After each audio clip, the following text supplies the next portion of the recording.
સેવા સેતુ કાર્યક્રમ એ ગુજરાત સરકારનો એક અત્યંત પ્રશંસનીય અને લોકહિતલક્ષી અભિગમ છે। આ કાર્યક્રમનો મુખ્ય હેતુ પ્રશાસન પ્રજાના દ્વારે લઈ જવાનો છે। આ કાર્યક્રમનું આયોજન નેનાવા ગામની નેનાવા પગાર કેન્દ્ર શાળામાં આજરોજ તારીખ 3ના રોજ કરવામાં આવ્યું, જેમાં સૌપ્રથમ દીપ પ્રાગટ્ય કાર્યક્રમમાં જે.આર. મહેતા ધાનેરા મામલતદાર શ્રી, ગામના સરપંચ, ડેપ્યુટી સરપંચ, પૂર્વ સરપંચ, ડેલીગેટ, ગ્રામ પંચાયતના સભ્યો, ગામના વડીલો પોતાના પાવન હાથોથી દીપ પ્રાગટ્ય કરી કાર્યક્રમની શરૂઆત કરવામાં આવી। ત્યારબાદ સેવા સેતુ કાર્યક્રમ અંતર્ગત મામલતદાર સાહેબ શ્રીએ કાર્યક્રમને અનુરૂપ પ્રાસંગિક પ્રવચન આપ્યું।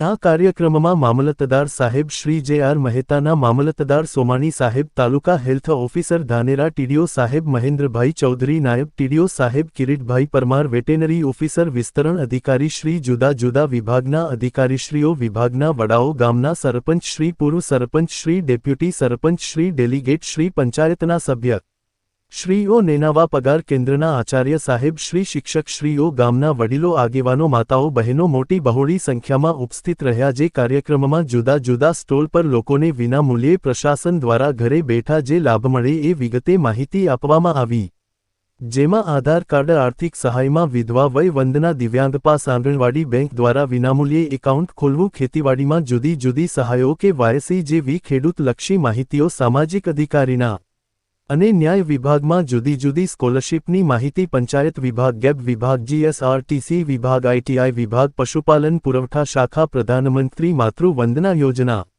અને વારસાઈ જેવી અનેક સહાયો માટે ગ્રામજનોએ સરકારી કચેરીઓના ધક્કા ખાવા ના પડે અને ઓછા સમયમાં પ્રશાસન પ્રજાના દ્વારે આવીને મદદ કરે એવા સુંદર મજાના સરસ સેવા સેતુ કાર્યક્રમનું ખૂબ જ ઉત્સાહથી નેનાવા પગાર કેન્દ્ર શાળામાં આયોજન કરવામાં આવ્યું। રિપોર્ટર રમેશભાઈ ત્રિવેદી, નેનાવા।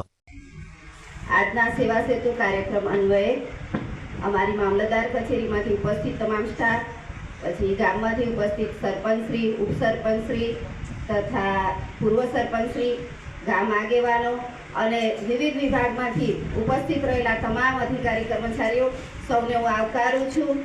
આજે આપણે નેનાવા ગામે જે સેવા સેતુ કાર્યક્રમ રાખ્યો છે એમનો દરેક નાગરિક એનો પૂરેપૂરો લાભ લે। લગભગ 55 પ્રકારની સેવાઓ છે, મોટાભાગની સેવાઓ આજે જ અમે આપી દઈએ છીએ। કદાચ કોઈ કારણસર નેટ પ્રોબ્લેમ કેવો હશે, ઓનલાઈન વારસાઈ હશે તો અમારો નાયબ મામલતદારનો થંબ મૂકવાનો હોય છે, પણ તમારી અરજી તો આજે સ્વીકારી લઈશું, આવતીકાલે કદાચ એની નોંધ પડે, બાકી તમામ લોકો એનો લાભ લે। અહીંયા જે ઉપસ્થિત છે તે હજુ એ લોકોને વિનંતી છે, કદાચ પ્રચાર પ્રસાર ઓછો થયો હોય તો સરપંચશ્રીને અને પૂર્વ સરપંચશ્રી તથા ગામ આગેવાનોને વિનંતી છે કે હજુ પણ જે આજુબાજુના આપણા ક્લસ્ટરના ગામ છે એમાંથી જે કોઈને કોઈ પણ પ્રકારની તકલીફ હોય, અત્યારે જે અમે જે સેવાઓ આપવાના છીએ એમાંથી જે સેવાના લાભની જરૂર હોય એવા લોકોને અહીંયા બોલાવી લે। અમે લોકો 4 વાગ્યા સુધી અહીંયા હોઈએ છીએ, અમારો તમામ સ્ટાફ ઉપસ્થિત હશે અને તમામ પ્રકારની સેવાઓ